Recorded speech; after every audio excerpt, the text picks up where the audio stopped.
Halo semua, ada masih asing nggak sih tentang Taiji Drive-In? Nah, di sini saya mau ngasih tahu sedikit tentang Taiji Drive-In. Oke, kita langsung ke pembahasannya. Taiji Drive-In merupakan sebuah tradisi kontroversial di Jepang yang kini menjadi sorotan internasional karena telah melakukan praktik kejam terhadap lumba-lumba.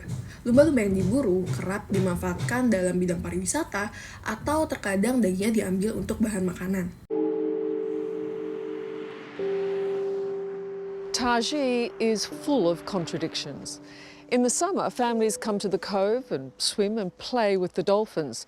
Yet, in the cooler months, when the dolphin hunt is on, just around that corner, this place becomes a slaughterhouse. It's truly hard to comprehend. It is a dolphin town with this awful secret, becoming less secret, but this awful secret that every morning the wonderful creatures that they celebrate are slaughtered. The big ship out there, with so many people on board, they've obviously got a specific task. And this is where it all begins. The southeast coast of Japan, with its deep waters and cool currents, is a marine highway for migrating mammals. For the Taiji fishermen, it's the perfect hunting ground. So they fan out across the horizon and they can stay out there for hours.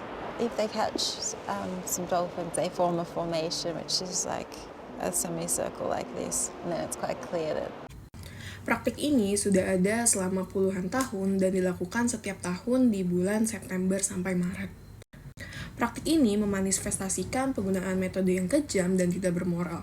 Nah, nelayan yang terlibat itu dilarang untuk menggunakan pisau atau benda semacamnya, melainkan menusuknya dengan batang logam tipis ke leher lumba-lumba. The annual dolphin hunt is currently underway in Taiji Cove, southwest Japan. More than 200 dolphins have been trapped for a fourth night, and many of them are likely to be slaughtered Tuesday, according to environmental activists who have been monitoring activities in the cove. Taiji is a whaling town known for its annual dolphin hunt. On Friday, dolphins were first corralled into a secluded bay by local fishermen. On Monday, the fishermen selected some dolphins for sale to marine parks,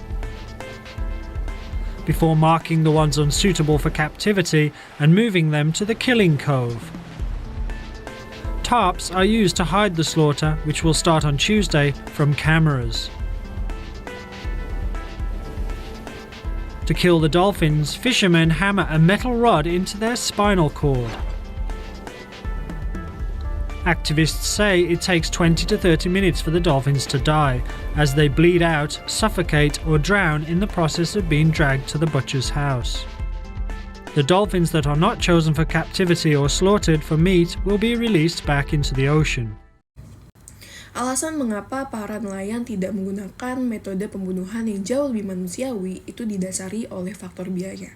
Ironisnya, pemerintah Jepang mendukung praktik ini karena dianggap sebagai tradisi yang sangat penting, meskipun sudah ditentang oleh dunia internasional.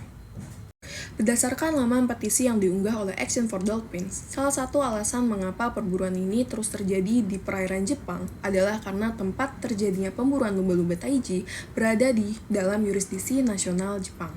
Berdasarkan hukum internasional, Jepang memiliki kedaulatan atas laut teritorialnya. Oleh karena itu, Jepang memiliki hak eksklusif untuk mengeksploitasi makhluk laut yang berada di perairannya.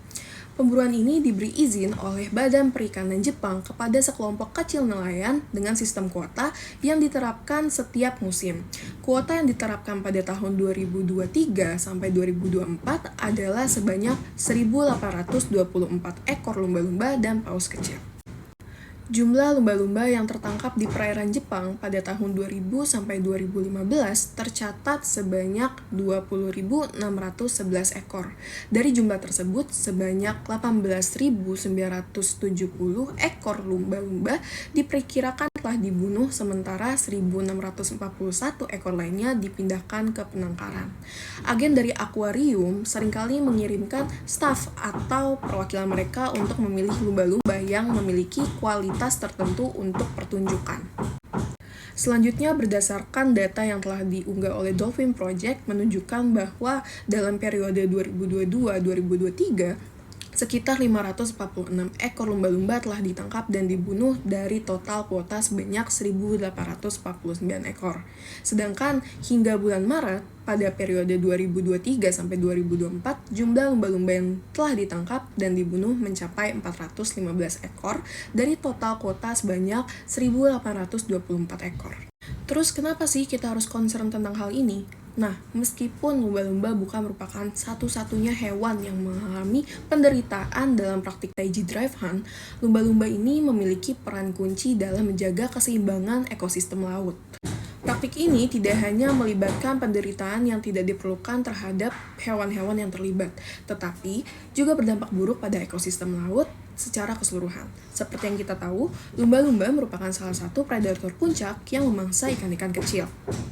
Sebagai predator puncak, lumba-lumba membantu mengatur populasi hewan-hewan laut kecil yang mereka buru. Jika lumba-lumba terus diburu dengan jumlah yang sebanyak-banyaknya, maka hewan yang berada di bawah hierarki lumba-lumba akan meningkat dan merusak jaringan makanan di lautan. Dengan menurunnya jumlah lumba-lumba, hewan-hewan laut kecil yang menjadi mangsa utama mereka dapat berkembang biak tanpa kendali. Karena populasi hewan-hewan kecil tersebut berkembang biak melebihi kapasitas yang seharusnya, hal tersebut dapat berdampak pada penurunan jumlah krustea, plankton, dan ikan kecil yang dapat memengaruhi hewan lainnya yang bergantung pada mereka sebagai makanan. Inilah mengapa tradisi ini ditentang, karena semuanya berkaitan. Terus, solusinya apa? Nah, pertama, kita bisa meningkatkan kesadaran masyarakat melalui kampanye penyuluhan, demonstrasi, dan pemanfaatan media sosial untuk meningkatkan kesadaran tentang pentingnya perlindungan lumba-lumba dan ekosistem laut. Kedua, tekanan diplomatik. Negara-negara dan organisasi internasional harus meningkatkan tekanan diplomatik terhadap pemerintah Jepang untuk mengakhiri praktik Taiji Drive Hunt melalui dialog diplomatik, perjanjian internasional, atau sanksi ekonomi. Nah, setelah tahu hal ini, gimana sih menurut kalian? Jangan lupa ya untuk ikutan posting dengan tagar Ayo Bersama Lumba-Lumba Butuh Kita. Nama saya Dita Lita, terima kasih sudah menonton.